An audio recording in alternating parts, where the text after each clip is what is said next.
départ, Maître Dazoa m'a permis, en tant que président de jury, de vivre le déroulement des opérations autour du prix pratiquement au jour le jour. Depuis la sélection des ouvrages en compétition jusqu'à la sélection du lauréat ou de la lauréate. L'attribution du premier prix à la communauté, sinon francophono-camerounaise. Pareille perception de... Just a little parenthesis about the first year of the prize in 2016. There was a big celebration of Mungo Betty, who was like our guardian angel, and the winner was a Cameroonian author. So there was a risk of the reputation of the prize being... Et il s'agit, comme nous le savons tous, d'un projet individuel, dis-je, mais auquel collaborent de nombreux amateurs et plusieurs fous de la lecture des arts. Plus que jamais donc, il va falloir resserrer les rangs pour contribuer, chacun à son niveau et selon ses moyens, pour faire vivre les prix Les Afriques. Nous le devons certes à son initiatrice, mais nous le devons aussi et surtout à nous-mêmes et à la mère Afrique. Comme vous devez le savoir, l'Afrique n'a jamais été considérée comme un continent d'initiative osée. Encore moins comme un espace où l'on peut inventer et revendiquer une propriété intellectuelle. Le prix Les Afriques est un challenge qu'il nous faut relever dans les termes que la scène littéraire aura elle-même définis. L'association met à chaque instant pour faire en sorte qu'elle grandisse très vite. Et le professeur a également dit que le prix littéraire des Afriques était une institution en construction. Mais ça m'a fait penser à un séjour à Shanghai où, en rentrant dans l'hôtel en soirée, j'avais vu un immeuble en construction et en ressortant le lendemain, il y avait déjà 2 étages construits. Bon, j'ai comme l'impression que la scène littéraire ressemble à un immeuble chinois en construction. Et surtout, je pense que, vu le sérieux que les membres y mettent, cette association ira très loin. Donc,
L'Afrique aux prises avec ses démons actuels dans sa partie nigériane. Cette partie nigériane qui aurait pu être le Tchad, la République centrafricaine, le Burkina Faso, le Mali, le Niger, le Soudan, le Congo. Cette Afrique-là est racontée magistralement sous un regard faussement naïf qui balaie avec sarcasme, avec satire et surprenante lucidité plusieurs années de vie et moult couches de la société, tout y passe. This book that we're going to reward today is a book about Africa facing its demons. It's based in Nigeria, but it could have been in Chad, in Burkina Faso, in Mali, in Niger. Tout y passe, les vendeurs de drogue, grands et petits dealers, les fondamentalistes de tous bords, les manipulations politiques, l'implication systémique entre le politique et le religieux, la brutalité sauvage des militaires et du pouvoir, le pouvoir de l'argent, cette déité incontournable de notre siècle, les ingérences incongrues de l'Arabie Saoudite qui alimentent les fondamentalismes, Boko Haram, tout y passe. We get a complete picture from an international perspective, an internal national perspective, the implication of Saudi Arabia, the political dimensions, and mostly the importance of money god. Bref, le petit peuple ne peut résister à ce type de chaos et en devient aphasique, tel le personnage de Oumar. The people in the street cannot resist so much pressure. The consequence is a form of immobility. C'est le chaos, et comme qui dirait le chaosmos, parce qu'il s'agit de misère, de famine, de choléra, de haine, d'inondation, d'une nature déchaînée. Seule résiste une amitié. Deux jeunes gens que le destin a unis, presque contre leur gré, et qui font encore vivre le black assis dans un fauteuil, ou couché sur le lit, ou dans le métro, ou dans le jardin, en arpentant les rues entre les arbres. C'était une espèce de galopade continue. Reading this was some sort of galloping adventure, already everywhere, cover to cover. Tant on a envie de le finir le plus tôt possible pour recommencer à le lire. You don't want to put it down because you want to start reading it again. C'est une fraîcheur cruelle. Cool freshness. Une perspicacité nouvelle. A new perspicacity. Une perspicacité nouvelle qu'on rencontre rarement dans le roman francophone. Something that is very rare in the French speaking, in the francophone literature. Autant dans la structure qu'au plan stylistique. In terms of structure and style. Et cela a été un hurrah collectif au niveau du jury, dont l'excellent président, le professeur Ambroise Comme, n'a pas eu, comme il l'a dit tout à l'heure, à prolonger les débats parce que les jeux étaient faits. The games were completely done. It's been for the first time a general hooray. Nous avons tous été littéralement conquis, et je ne fais que répéter ce qui a déjà été dit. Par son caractère total, son engagement total. Total is a key word, commitment and personality of this book. Ça signifie social, politique, idéologique, culturel, initiatique et tout ce que l'on veut. Et c'est cela le mobile premier, la Bible, comme le disait le professeur Ambroise Comme. C'est cela la Bible du prix littéraire des Afriques.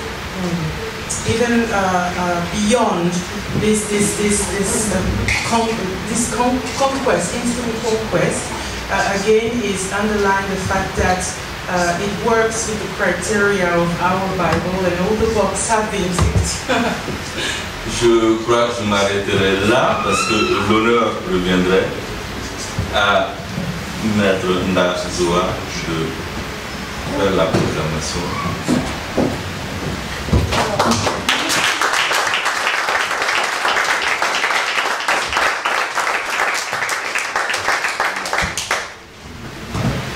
J'aimerais remercier Monsieur El Akaniol parce que c'est lui qui finalement nous donne le answer to that question. En effet, son personnage principal Dantala parvient à transcender l'existence qui était prévue pour lui. The main character, Antala, manages to transcend the existence that had been pre-written for him. À savoir une vie de petit voyou, which is the life of a small-time thief, une vie de violence, a life of violence, sa propre violence, his own violence, celle de ses amis his friend's violence, et celle de son pays. and his country's violence. Transcende tout ça grâce à la littérature. Literature helps to transcend all of that. Les livres contribuent à faire de lui un être unique, Reading makes him a unique being, exceptional, grâce aux ressources et à la force qu'il a l'intelligence d'aller y chercher. thanks to the resources and the strength that is intelligent enough to go and fetch them. En lisant ce livre, j'ai dans un premier temps été tenté de penser que l'auteur nous expliquait que les livres permettaient à Dantala de s'échapper de son horrible quotidien. First of all, I thought that the message was that Dantala uses books to escape his daily reality. Puis peu à peu, j'ai compris que cette jeune personne ne cherchait pas l'évasion, mais l'inverse. Then I understood that this young person wasn't looking at escaping, but quite the other way around. À savoir qu'il cherchait dans les livres un ancrage dans la vie. He was looking for a way to anchor himself in his own life, for an anchor. Il cherchait à trouver des moyens de survie, He was looking for means to survive, des raisons d'y croire, reasons to believe, des éléments pour comprendre et se surpasser. elements. You can hear children screaming and playing until late at night. Moi, j'étais toute seule. And I was alone. Pour ajouter à ma peine, mes parents, croyant faire classe, m'avaient inscrit dans une école française. And my parents, to be more classy, had me join a French school, enrolled in a French school. Et la conséquence était que cette école française avait des horaires différents des autres écoles locales. And the timetable and the school days were different from the local schools. Ce qui fait que je ne croisais jamais mes petits camarades de quartier. I could never actually meet with the children playing in my area. Donc j'étais une enfant solitaire et volontairement. I was involuntarily lonely. Ceci a duré jusqu'à ce que j'atterrisse dans cette fameuse bibliothèque. This lasted until I landed in this library. Et depuis ce jour, je suis allée à la rencontre de gens, d'histoires de vie, de parcours qui ont guidé ma vie. Since then, I've met people and lives that changed mine. Et qui ont fait de moi une petite fille épanouie. And that made me a happy girl. Jusqu'à ce que j'ai l'occasion plus tard de rencontrer des personnes faites de chair et d'os. Then I was able to meet people, real people. J'ai appris plein de choses dans ces livres, I learned so much in these books. des choses pratiques. Practical things. Par exemple, je savais plein de choses sur les garçons. I knew loads of things on boys. Bien avant qu'ils me trouvent intéressant pour eux. Way before they thought I was any interested. J'en savais beaucoup sur leur manie et leur méthode de séduction parce que j'avais lu Madame Bovary. I knew how to operate because I had read Madame Bovary. Et je pense que Gustave Flaubert m'a permis d'éviter quelques sacrés chemins. And Flaubert has allowed me to avoid a lot of problems.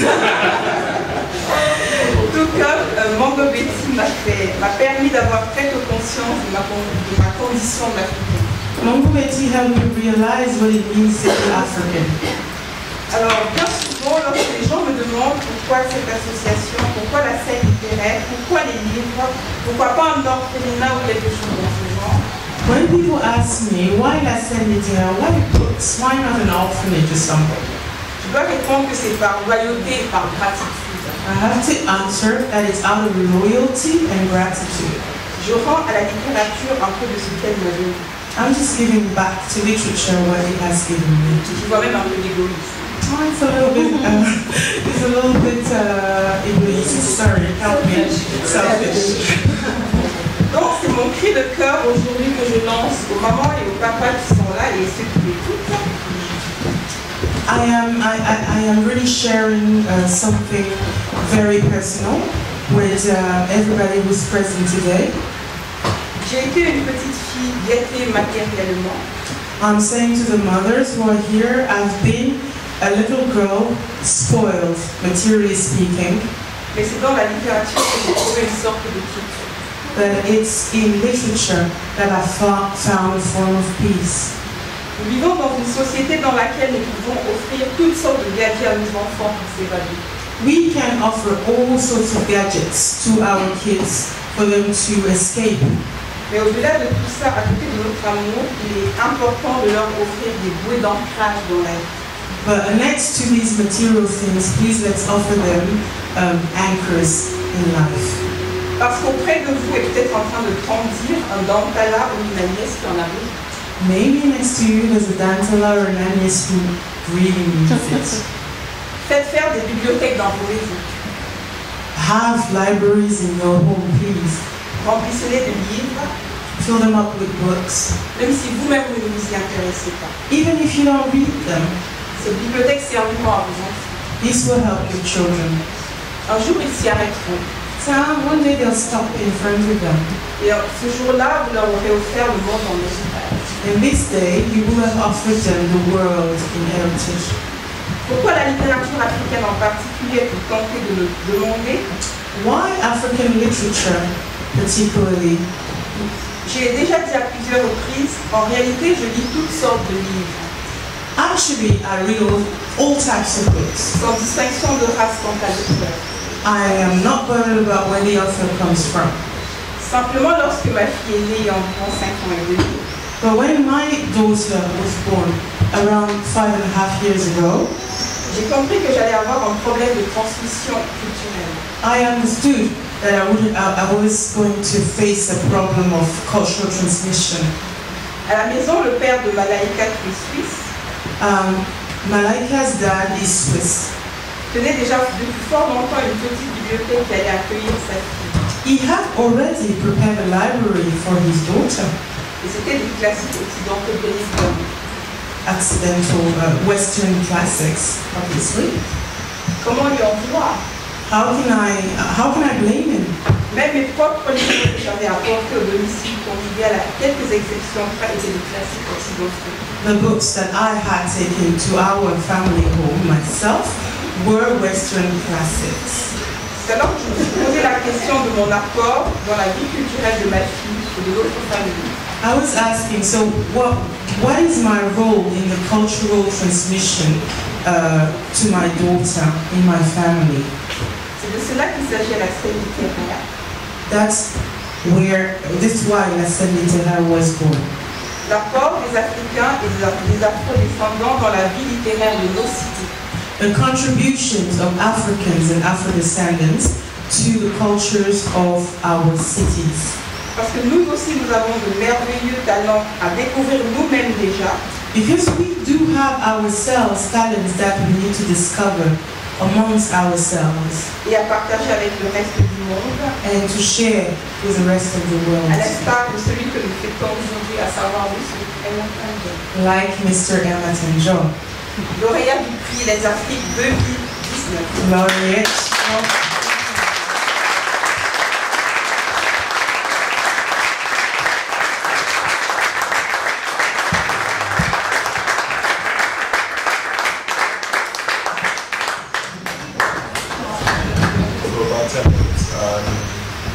And I'm sure you've listened to a lot of speeches and you're very hot, so, but I'm going to add one more.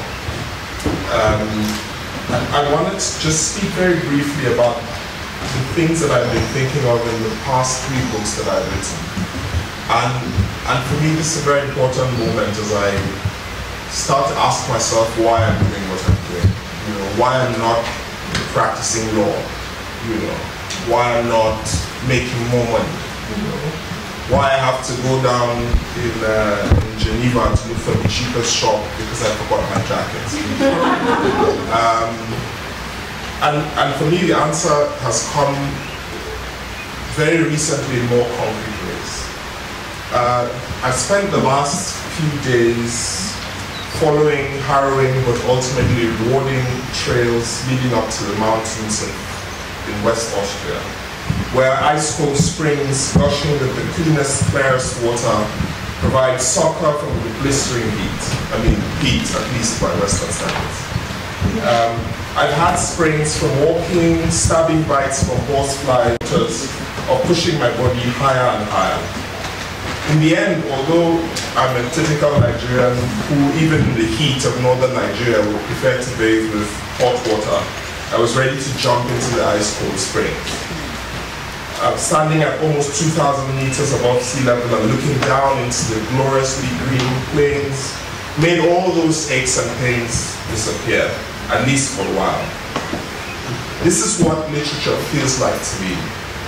The final product of intellectual labor, of research, of introspection, of imagination, of engagement with ideas, of engagement with the animate and inanimate world, of engagement with prior intellectual engagements to corroborate them, to expatiate upon them, to correct, or even sometimes to completely dismantle.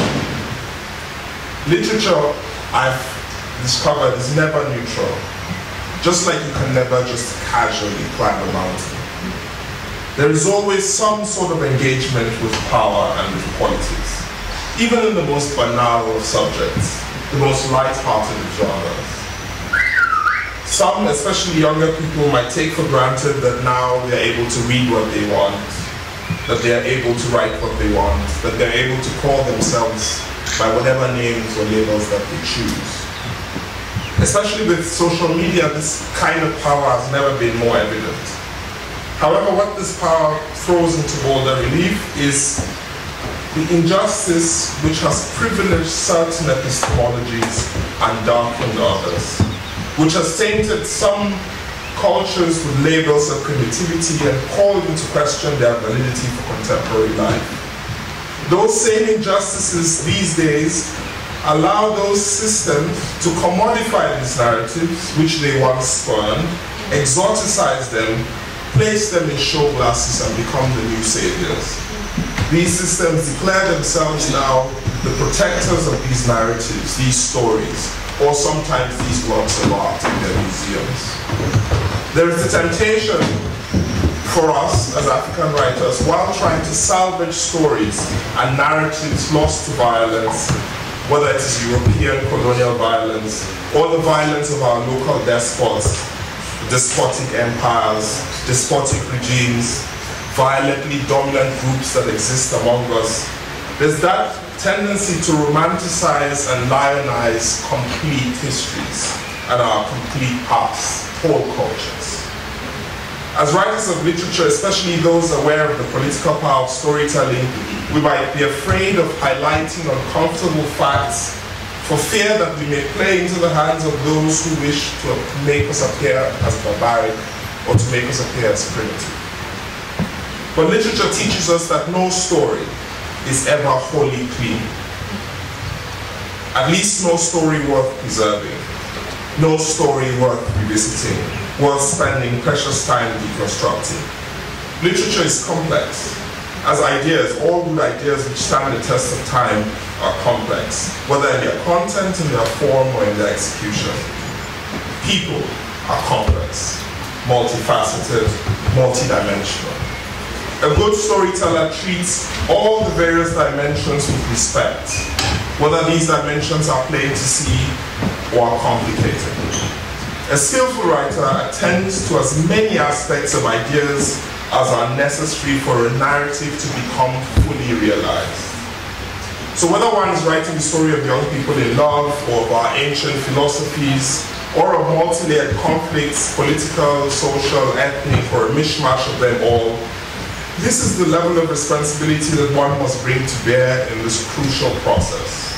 This application of power that allows us not just to tell stories, but to name things. And sometimes, more importantly, to rename things. This naming and renaming is one of the things that occupy my mind when I find old narratives that need revisiting. For example, characters in history that we have hidden behind the shadows of patriarchal figures. Ideas that exist in the cracks of nuance, that have been buried under the weight of orthodoxies, that have been destroyed sometimes by aspects of our own culture. In researching a character for a book I just finished recently, I studied the history of a fascinating rebel against the Sokoto Caliphate in what is now today northern Nigeria. This rebel was called Hamza. However, 2 years into his rebellion, he was killed by soldiers of the Emir of Bauchi, which was a vassal of the Sokoto Caliphate. Now, while his family and his followers continued that rebellion, ultimately creating a town which existed semi-independently in opposition to the powerful Sokoto Caliphate, for almost 50 years before the British came, one fact in studying this history struck me as odd. His wife, Atta, in all the sources, she was mentioned only very briefly. However, she survived him by more than 25 years.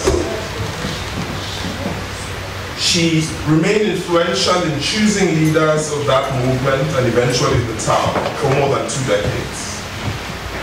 Yet her husband was active for just 2 years. 2 years versus 2 decades. Yet all we have of her is a footnote. There's not more than 1 or 2 pages of her in the histories that I've read. And so, when I think of cases like this that are bound in our history, I think of how easy it is for us, while lionizing the big cultures, to forget the people upon whom these cultures are built. The necks beneath the strong legs that we try to celebrate. And so, what I tried to do with this book was to make his wife as central to my book as possible. Thankfully, with fiction, there's a lot you can do to make up for these erasures. A lot you can do to reimagine, to reinforce a conversation about the effects of power, about the ability of hegemons to suck up air and crowd out spaces. All of this is why, instead of asking questions like, who can write what?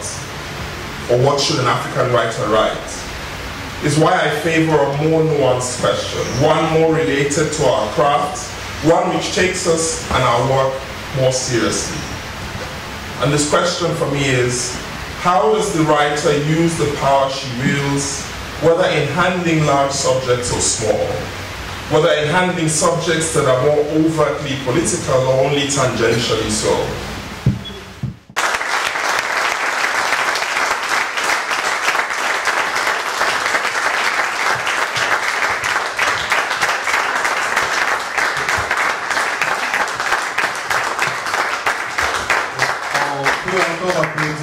Madame John,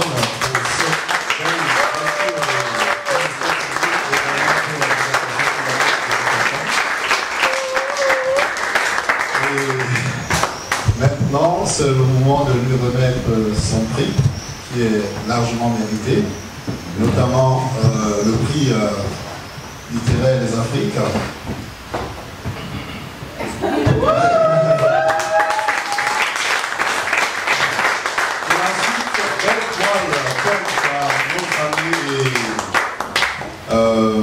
Oui, notre ami Momar Seck, qui est un peintre sénégalais.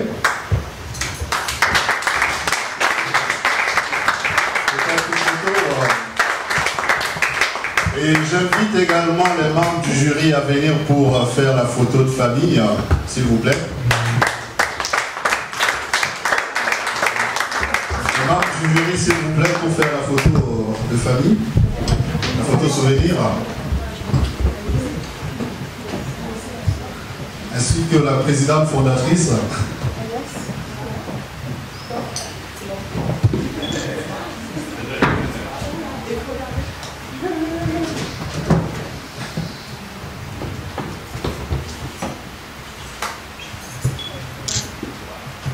Bravo. Le comité de lecture.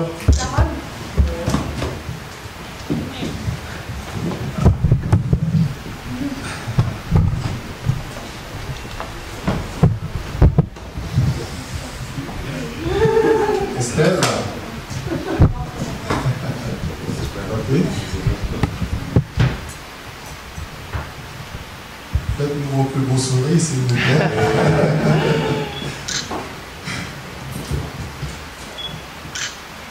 Ok, Estelle. Estelle.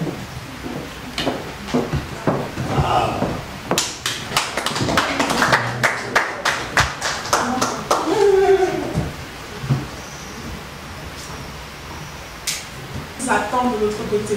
Mais avant d'y aller, la dernière chose qui est essentielle à la tenue du prix des Afriques à cette soirée, c'est vous. S'il vous plaît, applaudissements pour vous.